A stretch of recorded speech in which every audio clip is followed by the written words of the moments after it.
कहानी की स्टार्टिंग में ही हमें ड्रामे की फीमेल लीड सॉन्ग को दिखाया जाता है, जो कि अपना फेवरेट फूड बाय करने के लिए रेस्टोरेंट पे पहुंची ही थी। कि आगे से उसे पता चलता है कि वो तो ऑलरेडी जो थोड़ा बहुत बचा था वो तो किसी पर्सन ने बाय कर लिया। अभी तक वो पर्सन यहीं पे मौजूद था और ये कोई और नहीं बल्कि हमारे ही ड्रामे का हीरो मिस्टर लू होता है। अब इसकी बेस्टी तो उसे देख के बस एकदम देखती रह जाती है कि वाओ यार, ये कितना हैंडसम है। जाओ जाके अपना फेवरेट फूड की भी बात करो, हो सकता है कि पैसों में ये तुम्हें बेच दे और बाकी इसका नंबर भी ले लेना। अब ये तो नहीं जा रही होती है कि पता नहीं वो देगा भी कि नहीं, लेकिन इसकी बेस्टी तो इधर फुल इसे चेयर करती है कि चलिए जाओ, मुझे यकीन है कि वो ज़रूर तुम्हें देगा। अब इसमें भी कुछ हिम्मत आ ही गई थी, लेकिन अचानक ही इससे पहले कि उसके पास जाती इसकी उससे टक्कर हो जाती है और ये देख के लू तो इस पे भड़क ही गया था। हम जैसे उससे अपोलोजाइज कर रही होती है तो अचानक ही गलती की वजह से इसने तो इधर उसका मोबाइल ही गिरा दिया था। अब वो उठा के देने के चक्कर में दोनों के फ़ोन ही एक्सचेंज हो जाते हैं। अब बार बार कह रही होती है कि प्लीज़ ये वाला मेरा फेवरेट फूड है और वैसे भी मैं किसी और शॉप से लेती नहीं हूँ, आप मुझे दे दें, जितने भी पैसे चाहिए आप मुझसे ले सकते हैं। इतनी आसानी से तो वो नहीं मानने वाला था। अब जैसे ही ये अपना हाथ आगे बढ़ाती है वो शॉपर पकड़ने के लिए, ये उसका हाथ पकड़ लेता है और अचानक इसकी नज़र उसके हाथ में मौजूद ब्रेसलेट पे पड़ती है और उसी के जैसा सेम हमारे हीरो ने भी पहना हुआ था। इसे तो किसी और चीज़ की कोई परवाह नहीं थी। इसी छीना झपटी के चक्कर में इससे पहले के नीचे गिरती तभी हमारा हीरो सॉन्ग को पकड़ लेता है और ये इसी बात का फ़ायदा उठा के पैसे वहाँ पे रख के अपना फूड लेती वहाँ से भाग गई थी। और ये पीछे से स्माइल कर रहा होता है कि फाइनली तुम मुझे मिल ही गई। एक्चुअली में सॉन्ग कोई और नहीं बल्कि लू की चाइल्डहुड स्वीट हार्ट थी। ये दोनों बेस्टीज तो बाहर आ गई होती हैं। अब ये पूछ रही होती है कि सॉन्ग क्या तुमने उसका नंबर लिया कि नहीं। अब ये कह देती है कि सॉरी यार वो तो मैं नहीं ले पाई, बट कोई नहीं है, दुनिया में हैंडसम बॉयज़ मर थोड़ी ना गया, कोई और मिल जाएगा तुम्हें। अब यहाँ पे लू की मॉम जैसे ही अपने बेटे को कॉल मिलाती हैं, अब उसका फ़ोन तो सॉन्ग के पास था तो आगे से सॉन्ग ही पिक करती है। ये समझ रही थी कि शायद मेरी मॉम कॉल मिला रही हैं। अब वो तो खुश हो जाती हैं कि कहीं लू ने अपनी कोई गर्लफ्रेंड तो नहीं बना लिया, ये तो और ज़्यादा अच्छी बात है। चलो कम से कम इतना वेट करवाने के बाद मेरे बेटे की लाइफ में कोई लड़की आ ही गई। अब इसे कह रही होती है कि मैं आप लोगों को लेने के लिए अपने ड्राइवर को भेज रही हूँ, तुम उनके साथ आ जाना। ये खुश हो जाती है कि वाह, आज मॉम मेरे लिए किसी ड्राइवर को भेज रही हैं। अब तभी ऊपर से उसी बंदे की भी एंट्री हो जाती है कि चलो मैडम आप हमारे साथ ही चलो। ये समझती है कि टैक्सी ड्राइवर भी ना आजकल काफ़ी रिच हो गए, मतलब कि बंदे को इतना प्रोटोकॉल दे रहे हैं। सॉन्ग तो गाड़ी में बैठ के अब जैसे ही लू के घर पे पहुंचती है तो सामने से लू की नज़र इस पे पड़ी गई थी। अब उसे देख के एकदम सरप्राइज के आप मेरे घर पे क्या कर रहे हैं। वो कह देता है कि मैं नहीं बल्कि तुम यहाँ पे क्या कर रही हो, मुझे ये बताओ। अब ये समझ रही थी कि जो मैंने इसका फूड लेके छीनने की कोशिश की थी बस उसी लिए ये मुझसे अपने रिवेंज लेना चाहता है। और वो कह देता है कि ऐसी बात नहीं है, तुमने मेरा फ़ोन अपने फ़ोन के साथ एक्सचेंज कर लिया था, वो मेरी मम्मी थी जिन्होंने कि तुम्हें कॉल की थी। अब वो समझ रही हैं कि तुम मेरी गर्लफ्रेंड हो। अब इसके लिए तो तुम्हें मेरी गर्लफ्रेंड बनने का प्रिटेंड करना पड़ेगा उनके सामने। आज वो काफ़ी ज़्यादा खुश हैं, इवन कि अपने हाथों से उन्होंने खाना भी बनाया है तुम्हारे लिए। ये उससे अपना फ़ोन वापस लेने की ट्राई करती है बट वो नहीं देने वाला था। अब इन दोनों को क्लोज देख के यहाँ पे मम्मी तो और ज़्यादा खुश हो जाती हैं कि वाह, ये दोनों एक दूसरे से कितना ज़्यादा लव करते हैं। खैर उन्हें क्या पता कि एक्चुअली में ये तो आज ही मिले थे। अब मोम तो इन्हें खाने की टेबल पे आने का बोल के चली गई थी और ये भी उसे अपने साथ चलने को ही बोलने लगता है कि देखो अगर तुम ना आई ना तो इस तरह से मेरी मोम का दिल दुख जाएगा और मैं ऐसा बिल्कुल नहीं करना चाहता हूँ। बस मेरी गर्लफ्रेंड बनने का प्रिटेंड ही तो करना है, तुम्हें जो भी चाहिए होगा मैं दे दूँगा। और वैसे भी मैं जानता हूँ कि तुम्हें खाना खाना कितना ज़्यादा पसंद है। अगर तुम आ गई तो फेवरेट डिशेज़ ही मिलेंगी तुम्हें खाने के लिए। अब ये पहले तो मना कर रही होती है कि बिल्कुल भी नहीं, और नेक्स्ट सीन में ही इसे खाने की टेबल पे ही दिखाया जाता है। अब इसे इतना ज़्यादा खाना खा लिया था कि अगले दिन इसे फिर डॉक्टर के पास ही आना पड़ गया था। इसकी बेस्टी तो यही बता रही होती है कि यहाँ का जो डॉक्टर है ना मिस्टर लू, वो बहुत ज़्यादा ही हैंडसम है, जब तुम देखोगी ना बस उसे देखती रह जाओगी। अब जैसे इसकी नज़र हमारे हीरो के पास एक मौजूद सुई पे पड़ी थी तो बस ये तो अपनी इमेजिनेशन में खो जाती है कि कहीं इस सुई से ये मेरा काम तमाम ही ना कर दे। अब फ़ौरन से कह देती है कि मैं बिल्कुल ठीक हूँ, मुझे कोई भी ट्रीटमेंट करवाने की ज़रूरत नहीं है। फिलहाल तो उसने मास्क पहना हुआ था, सो ये उसे पहचान नहीं पाती है कि यही मिस्टर लू है जिससे कि इसकी मुलाकात कल हुई थी। अब वो इसे रोक लेता है कि डरने की ज़्यादा कोई बात नहीं है, और वैसे भी अगर तुम्हारी इलनेस बढ़ गई तो हो सकता है कि कल को तुम मर भी जाओ। इसने तो यहाँ पे उसे अच्छा खासा ही डरा दिया होता है। वो फाइनली मान जाती है कि ठीक है आप मेरा ट्रीटमेंट कर सकते हैं, मैं बहुत जल्दी मरना नहीं चाहती हूँ। अब अचानक जैसे ही इसकी नज़र उसके कार्ड पे पड़ी थी, अब ये उसे पहचान लेती है कि ओह मिस्टर लू, आप वही कल वाले बंदे हैं। अब ये साहब तो उसे यही कह रहे थे कि कल भी खाना खाने के बाद तुम घर से भाग गई थी, जो मैंने तुम्हें अपनी गर्लफ्रेंड बनने का प्रिटेंड करने को बोला था, तुमने इस बात का भी कोई खास रिस्पॉन्स नहीं दिया था। अब मुझे सच सच बताओ कि क्या तुम मेरा काम मानोगी कि नहीं मानोगी। इन दोनों को यूँ साथ में देख के इसकी बेस्टी को शरारत सोचती है। वो अब कबाब में हड्डी नहीं बनना चाहती थी, इसलिए दूसरी नर्स को लेती हुई वहाँ से भागी गई होती है। अब ये यहाँ से भागना तो चाह रही होती है, बट मिस्टर लू ने तो इसे पकड़ ही लिया था कि मुझे जवाब दिए बिना इधर से नहीं हिल सकती हो तुम, और ये चीख मार के इधर ही बेहोश। अब फिर तभी हमें फ्लैशबैक का सीन दिखाया जाता है कि जब ये कुछ ह्यूमन ट्रैफिकर्स के हाथों पकड़ी गई थी, बहुत ज़्यादा ही डरी हुई लग रही थी कि मुझे कोई बचाने के लिए भी आएगा कि नहीं। तभी एक लड़का आया था जिसने कि ना सिर्फ इसे अपने के जैसा सेम ब्रेसलेट भी दिया था, वो इसे इन गुंडों से बचा के वहाँ से लेके भाग गया था। वो इसका बेस्ट फ्रेंड था। इसी के साथ ही सॉन्ग की आँख खुल जाती है। इसकी बेस्टी यही बता रही होती है कि तुम्हें आज अच्छे से प्रिपेयर होकर जाना पड़ेगा। क्या तुम्हें पता है कि जो मिस्टर लू हैं वो ना सिर्फ आज हमें लेक्चर देने के लिए आ रही है, बल्कि तुमने जो जॉब इंटरव्यू देने के लिए जाना था वहाँ पे भी उन्होंने ही होना है, सो अच्छे से बिहेव करना। अब जैसे ही अपनी क्लास में पहुंची होती है तो सामने से लू को देख के एकदम शॉक्ड के क्या आप वही मिस्टर लू हैं, मैंने समझा कि कोई और पर्सन होगा। मीन के अब तो पक्का पक्का ये मुझे कभी भी जॉब पे नहीं रखेगा, क्या मुझे इससे अपोलोजाइज़ कर लेना चाहिए। वो लेक्चर दे रहा होता है और ये बस अपनी ही इमेजिनेशन में बिजी होती है। ये भी इमेजिन कर रही थी कि कैसे वो एक कोर्ट के कटहरे में खड़ी हुई है। अब सारे उसे ब्लेम कर रहे हैं कि तुम्हें हमारे बॉस को ऐसा कहने की क्या ज़रूरत थी, तुम्हें तो अब हम बिल्कुल भी जॉब पे नहीं रखेंगे। ये बेचारी घबरा रही होती है कि अगर ऐसा हो गया तो मेरा ड्रीम जो कि मैं हॉस्पिटल में काम करना चाहती थी वो तो कभी पूरा हो ही नहीं पाएगा। सॉन्ग को खोया खोया देख के जैसे ही लू कोई क्वेश्चन पूछने के लिए आता है, ये तो जो कि पहले ही अपनी इमेजिनेशन में खोई बैठी थी, अचानक ही हड़बड़ा के उठती है तो उस बेचारी की ठोड़ी पे तो इसने चोट लगा दी थी। अब फिर फ़ौरन से अपोलोजाइज़ करके वहाँ से भाग जाती है। इंटरव्यूअर लिस्ट में जैसे ही ये यहाँ पे सॉन्ग का नेम पढ़ता है तो इसके फेस पे स्माइल आ जाती है कि ज़रूर हमारी डेस्टिनी जुड़ी है, जो कि हम बार बार आपस में मिल रहे हैं। ये अब अपनी बेस्टी से कह भी रही होती है कि मैंने इंटरव्यू देने के लिए नहीं जाना है, क्या तुम्हें पता है कि वो जो आज हमें लेक्चर देने के लिए आए थे और वो जो डॉक्टर लू थे वो तो सेम पर्सन ही है। मेरा उसके साथ कोई भी एक भी अच्छा इनकाउंटर नहीं हुआ है। अगर उन्होंने मुझे इंटरव्यू में फ़ेल कर दिया तो मेरा क्या बनेगा। इससे बेहतर ये नहीं है कि मैं वहाँ पे जाऊँ ही ना। लेकिन इधर इसकी बेस्टी हिम्मत बंधा रही होती है कि यूँ घबराने की क्या ज़रूरत है, चली जाओ। मुझे लगता है कि डॉक्टर लू तुम्हारे साथ ऐसा नहीं करेंगे, बल्कि वो तुम्हें जानते हैं, ये तो तुम्हारे लिए और ज़्यादा अच्छी बात है।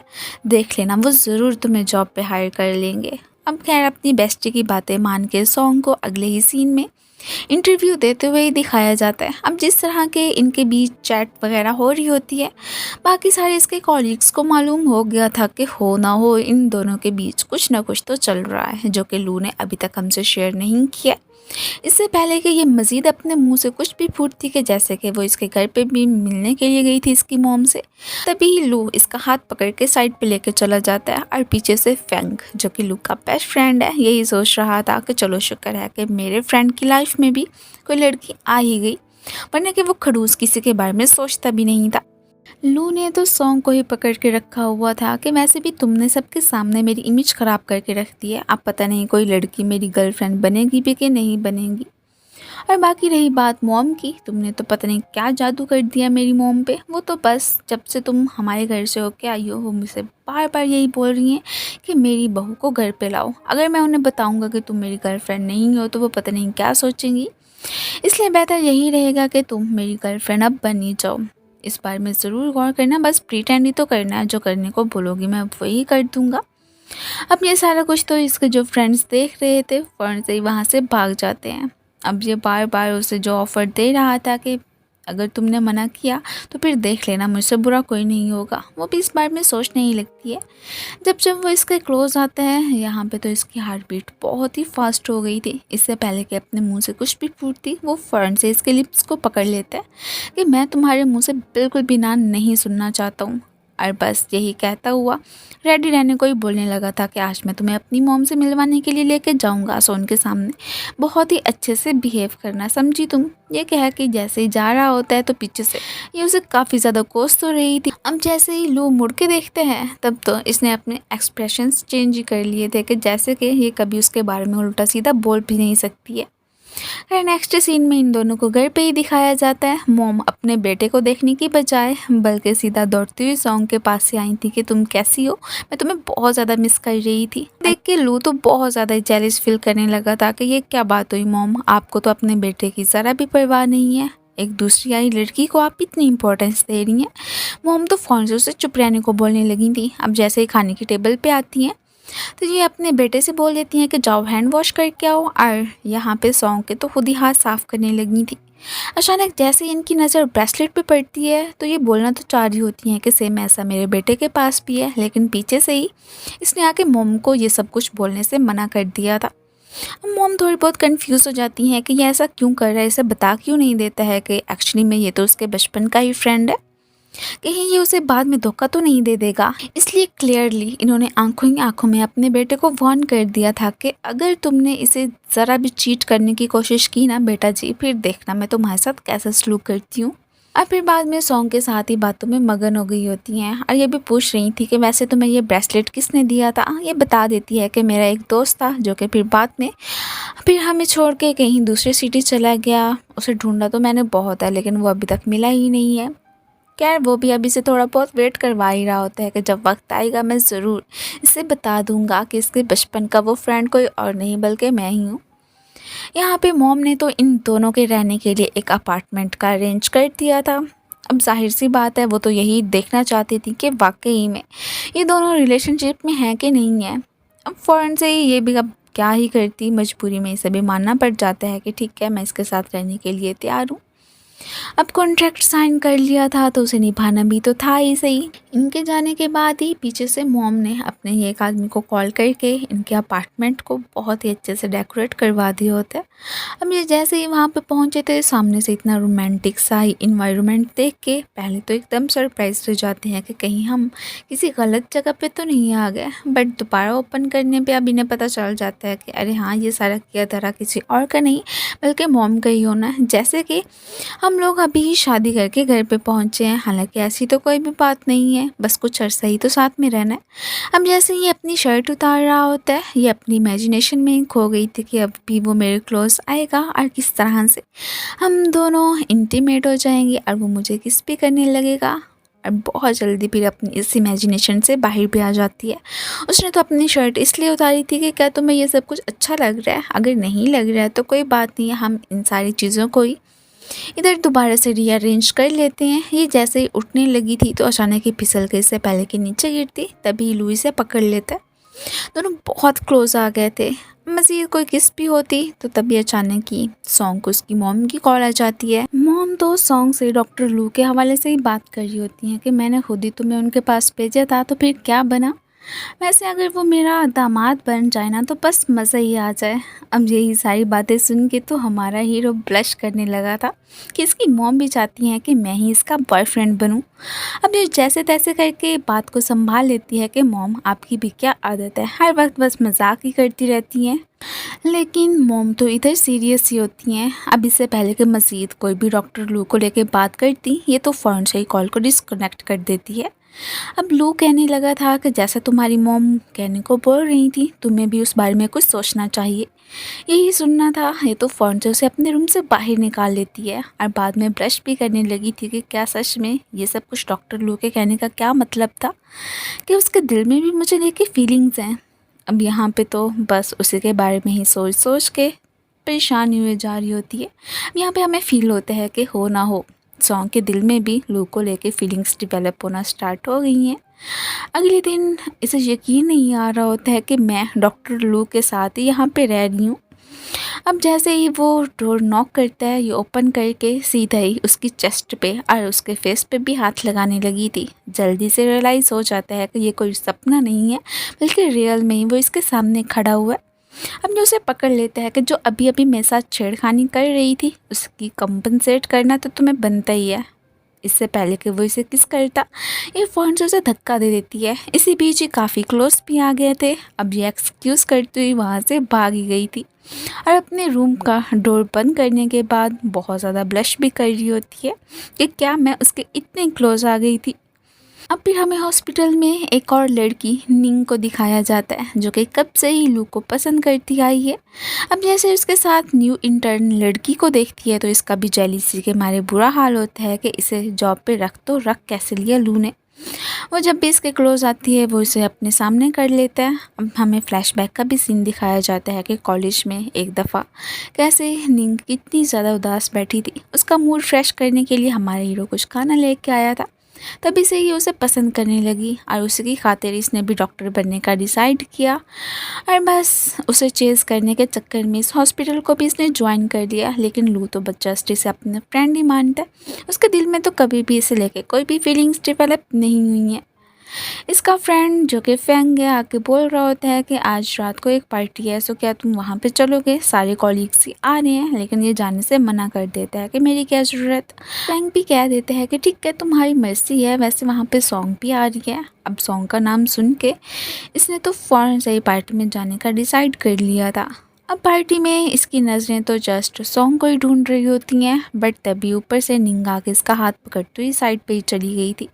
पीछे से ये सब कुछ तो सॉन्ग ने देख लिया होता है। अब उसे बुरा लग रहा था, जेलिस भी फील कर रही होती है कि क्या सच में ही उसके दिल में मुझे लेके कोई भी फीलिंग्स नहीं है, वो मेरे सामने किसी और लड़की के साथ चला गया। ये अभी खुद से बातें कर ही रही होती है कि पीछे से निंग भी आ ही गई थी और ये भी कह रही होती है कि वैसे मैं तुम्हें पहले ही वार्न कर रही हूँ कि लू से दूर रहो। वैसे भी तुम उसे बिल्कुल भी डिज़र्व नहीं करती हो और ना ही तुम्हारा कोई बैकग्राउंड अच्छा है, समझी तुम? वो मुझे पसंद करता है, तुम्हारे बारे में तो कभी सोच भी नहीं सकते। अब इन दोनों को साथ में ड्रिंक करते हुए देख के इसका तो और ज़्यादा गुस्से के मारे बुरा हाल हो जाता है और यहाँ पे जलन के मारे तो इसने बहुत ज़्यादा वाइन भी पी ली थी। ये सब कुछ देखते ही जैसे ही वहाँ से जाती है तो पीछे से जाना तो चाहता था, बट इधर ये उसका हाथ पकड़ लेती है कि प्लीज़ अभी मत जाओ, पार्टी ख़त्म नहीं हुई है। ये अब बाहर जैसे जा रही थी तो एक लड़का इसे परेशान करने के लिए आ जाता है कि वाओ ब्यूटी किधर जा रही हो, अगर चाहती हो तो मैं तुम्हें यहाँ पे टाइम दे सकता हूँ, हम मिलकर इंजॉय करते हैं, तुम भी अकेली हो मैं भी अकेला हूँ। अब जैसे ही उस पर गुस्सा कर रही होती है कि यहाँ से चले जाओ, वो तो इधर से थप्पड़ ही मारने वाला था। तभी ऊपर से आके हमारा हीरो इसका हाथ पकड़ लेता है कि मेरी गर्ल को टच करने की तुम्हारी हिम्मत भी कैसे हुई।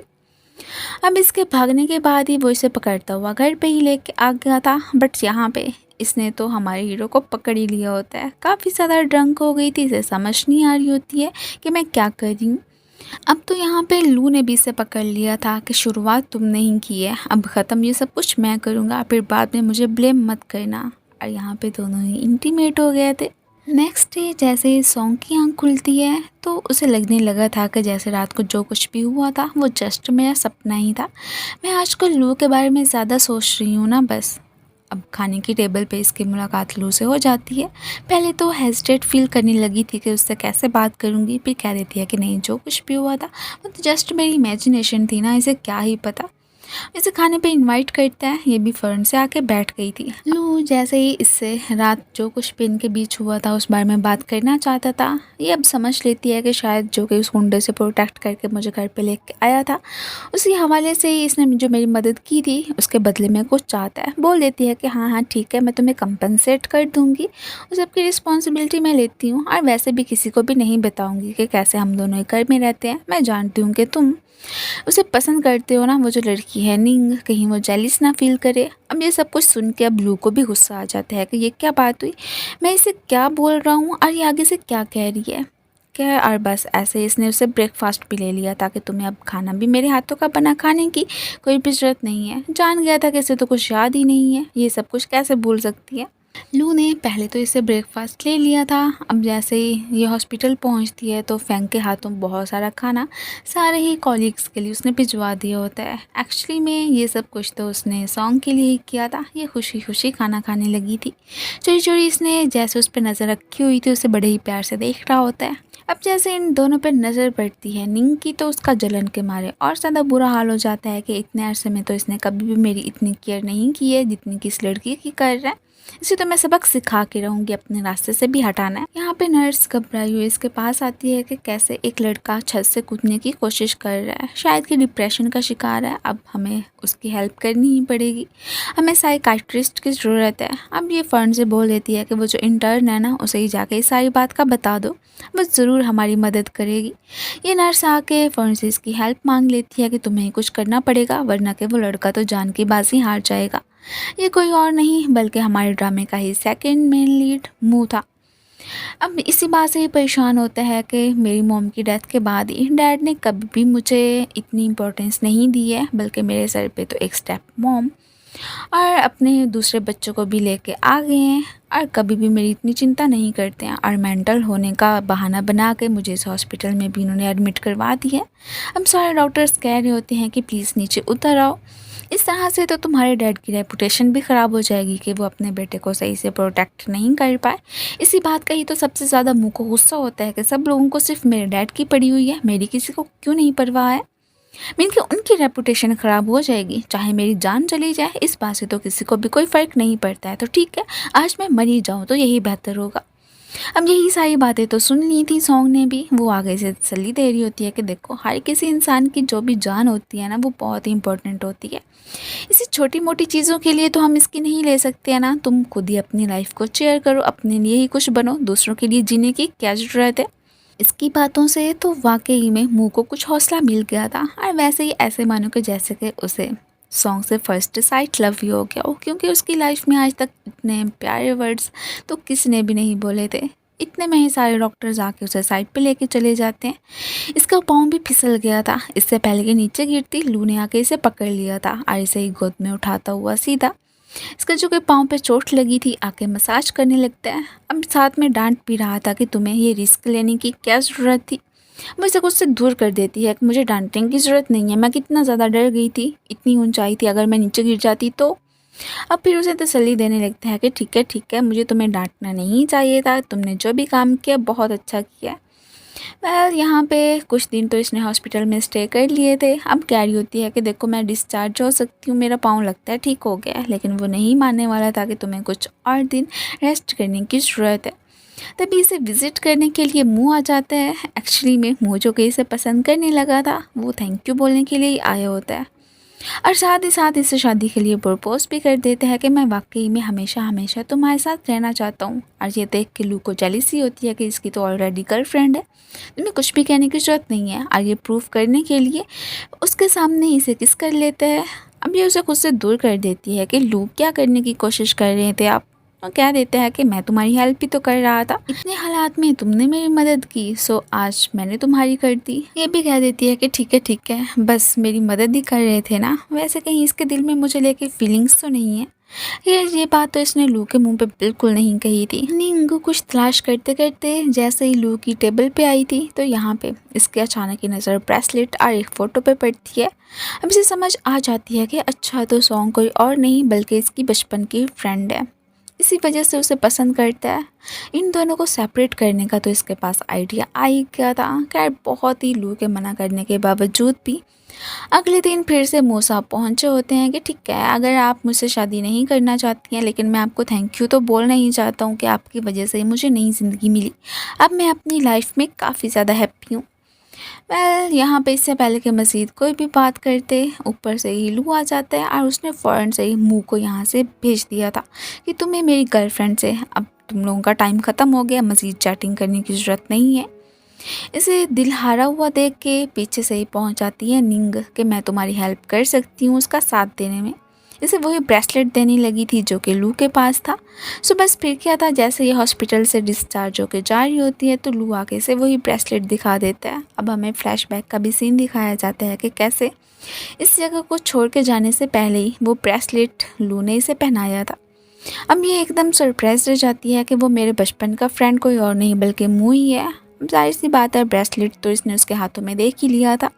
इधर एक नर्स को बात करते हुए लू सुन लेता है कि कैसे लू के होते हुए वो जो लड़की है ना सॉन्ग अपने किसी और बॉयफ्रेंड के साथ यहाँ से चली गई है। अब ये उसे पीछे भागते हुए देखने के लिए आता तो है बट तब तक वो मुँह के साथ जा चुकी थी।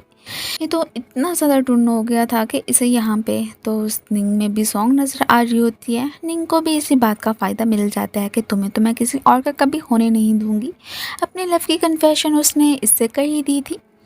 दूसरी तरफ रेस्टोरेंट पे सॉन्ग की जैसे ही एक कपल पे नज़र पड़ती है तो ये जस्ट यहाँ पे लू को ही याद करने लगी थी कि कैसे इसने उसके साथ कितना अच्छा टाइम बिताया। अब इसे रियलाइज़ हो जाता है कि ठीक है अगर मेरा बचपन का दोस्त भी वापस क्यों ना आ जाए, मेरे दिल में तो सिर्फ और सिर्फ लू को लेके ही फीलिंग्स है। हम जैसे ही मुँह इसे टच करने की कोशिश करता है तो ये उसे खुद से दूर कर देती है और फिर एक्सक्यूज़ करके ये भी कहने लगी थी कि अब मुझे कोई फ़र्क नहीं पड़ता है कि आप कौन हैं, मेरे बचपन के फ्रेंड ही क्यों ना हो, लेकिन मैं जस्ट लू को ही पसंद करती हूँ। अब मैं अपनी फीलिंग्स को लेके क्लियर हो गई हूँ। अगर आप ना आते तो शायद हो सकता था कि मैं इस बात को कभी भी रियलाइज़ ना करती। अब वो बोल देता है कि हाँ ठीक है, मैंने भी तुमसे झूठ बोला था, मैं तुम्हारे बचपन का फ्रेंड नहीं हूँ बल्कि वो लू ही है। ये ब्रेसलेट तुम्हें लू ने दिया था और ये सुनना था, ये तो फ़ौरन से ही लू से मिलने के लिए भाग गई थी। इधर ही इसने तो खुद से दूर कर दिया होता है निंग को कि क्या समझने की कोशिश कर रही थी तुम, कि मुझे पता नहीं चलेगा कि तुम सॉन्ग हो कि नहीं हो, मैं तुम्हें पसंद नहीं करता हूँ, जस्ट तुम मेरी फ्रेंड हो, ये बात समझ लो जितना जल्दी हो सकता है। अब घर पे आके जैसे ही बेडरूम में टाई को पड़ी हुई देखती है जो कि लू की थी, अब फिर इसे याद आ जाता है कि ओ तो उस रात वो मैं सपना नहीं देख रही थी बल्कि वो तो सच था। अब तभी पीछे से ड्रंक हालत में हमारा हीरो भी आ जाता है और फ़ौरन से आके इसे हग कर लेता है कि मैं तुमसे बहुत ज़्यादा लव करता हूँ, और ये भी बोलने ही लगा था कि तुम्हारे बचपन का फ्रेंड भी मैं ही हूँ। अब ये तो पहले से ही जान चुकी थी कि वो कोई और नहीं बल्कि लू ही था। अब ये भी उससे कह लेती है कि मैं भी तुमसे बहुत ज़्यादा लव करती हूँ, बस मुझे थोड़ी देर हो गई अपनी इन फीलिंग्स को कन्फेस करने में। वो कह देते हैं कि क्या सच में, मुझे नहीं लगता है कि तुम इस बात को लेकर सिंसियर हो। अब वो इसे किस कर लेती है कि इससे भी ज़्यादा तुम्हें क्या सिंसियरिटी चाहिए। अब यहाँ पे दोनों ही बहुत रोमांटिक हो गए थे। नेक्स्ट डे जैसे ही सॉन्ग की आँख खुलती है वो देखती है आगे कि कैसे लू उसके लिए ब्रेकफास्ट बना रहा है। लू तो यही कह रहा होता है कि जब हम दोनों साथ हैं ना तो तुम्हें खाना बनाने की ज़रूरत नहीं है, हमेशा ही मैं तुम्हारे लिए खाना बनाया करूँगा। ये देख के तो यहाँ पे सॉन्ग तो बहुत ज़्यादा ही हैप्पी हो रही थी क्योंकि उसे एकदम परफेक्ट अपने लिए बॉयफ्रेंड मिल गया था। अब इसे 2 दिनों के लिए मॉम के साथ रहने के लिए जाना था, इसका बिल्कुल भी दिल नहीं कर रहा होता। जैसे ही वो इसे ड्रॉप करने के लिए आता है दोनों हग कर रहे थे। ये सीन पहले मॉम देख के सोच रही होती हैं कि आजकल के पता नहीं बच्चों को क्या हो गया, खुलेआम सड़क पे ये सब कुछ क्या कर रहे हैं। अब अचानक वो देख लेती हैं कि ये कोई और नहीं जिसके बारे में बुरा भला कह रही थी, वो तो इनकी अपनी ही बेटी थी। इससे पहले कि वो इनकी यहाँ पे अच्छे से दुर्गत बना देती, उनकी नज़र लू पे पड़ जाती है कि ओह डॉक्टर लू आप। ये खुशी का तो कोई ठिकाना ही नहीं रहा था कि फाइनली मेरी बेटी ने इसे ही मेरा दामाद चूज़ कर लिया है, मीन कि उसने मेरा कहना माना है। अब उन्हें क्या पता कि ये दोनों तो पहले ही एक दूसरे को पसंद करने लगे थे। अब यहाँ पे मोम लू को तो सीधा घर पे ही लेके आ गई होती हैं और ये भी बोल रही थी कि वैसे मैं मानती हूँ कि मेरी बेटी बहुत ज़्यादा ही फूडी है, तुम्हें इसे थोड़ा बहुत तो बर्दाश्त करना ही पड़ेगा। यहाँ पे उसके सामने अपनी बेटी की बुराइयाँ कर रही होती हैं और ये मोम को चुप रहने को ही बोलने लगी थी कि आप ये कैसी बातें कर रही हैं, वो मेरे बारे में क्या सोचेगा। खैर मोम को तो इस सारी बातों से कोई परवाह नहीं थी। यहाँ पे तो आगे से लोग भी कह देते हैं कि आप टेंशन मत लें, मैं हमेशा ही इसका ख्याल रखूँगा। अगले ही सीन में इसकी सारी फ्रेंड्स ने मिलकर इसे अच्छे से रेडी कर दिया था क्योंकि आज के दिन ही लू इसे शादी के लिए प्रपोज करने वाला था। यहाँ पे ना सिर्फ लू की मॉम इसके लिए फ्लावर लेके आई थी बल्कि इसकी खुद की मॉम भी आई होती हैं। वो तो अपनी बेटी के लिए काफ़ी ज़्यादा खुश थी कि इसे अपना लाइफ पार्टनर बहुत ज़्यादा अच्छा मिला। इन सारे लोगों ने मिलकर ही अब इसे लू की तरफ ही भेज दिया था जो कि इसे ऑफिशियली शादी के लिए प्रपोज करता है। सारे इन दोनों के लिए बहुत हैप्पी होते हैं। अचानक इसकी नज़र मुंह पे पड़ी थी जो कि यही देखने के लिए आया था कि वाकई में ये उससे शादी भी कर रहा है कि नहीं। अब इससे बात करने के लिए जैसे ही लू आता है तो ये उसे वार्न कर देता है कि देखो हमेशा ही ना सॉन्ग को खुश रखना, अगर कभी भी उसकी तरफ से मुझे शिकायत मिली तो मैं देरी नहीं लगाऊंगा उसे तुमसे लेने में, समझे तुम। अब वो भी कह देता है कि हाँ हाँ ठीक है, मैं हमेशा ही उसका ख्याल रखूँगा। इसके बाद ही हमें सीधा ही दिखाया जाता है निंग को। वो भी अपसेट थी कि कैसे लू ने मुझे छोड़ के तुम्हें चूज़ किया। सॉन्ग तो निंग को खाना देने के लिए आई थी और ये भी बोल रही होती है कि देखो तुम ना अपने दिल को छोटा मत करो, मुझे यकीन है कि जो तुम्हारा बॉयफ्रेंड होगा ना वो लू से भी काफ़ी ज़्यादा बेहतर होगा। तुम्हें वो बॉयफ्रेंड मिलेगा जो कि तुम्हारा ख्याल भी रखेगा और तुम हमेशा खुश रहोगी। ये बात तो निंग ने भी एक्सेप्ट कर ली थी कि जो इंसान हमारी किस्मत में होता है बस वही मिलता है। हम चाहे जितनी ट्राइयाँ कर लें या जो भी कर लेना, जो इंसान हमारी किस्मत में नहीं है वो हमें कभी भी नहीं मिलता। अब इनके लास्ट वेडिंग शूट के साथ ही हमारे इस ड्रामे की एंडिंग हो जाती है। Thank you so much for watching. So guys, आप लोगों को ये ड्रामा कैसा लगा मुझे कमेंट्स में ज़रूर बताइएगा। मिलते हैं फिर नेक्स्ट वीडियो में न्यू कहानी के साथ। तब तक के लिए बाय बाय एंड अपना ख्याल रखना।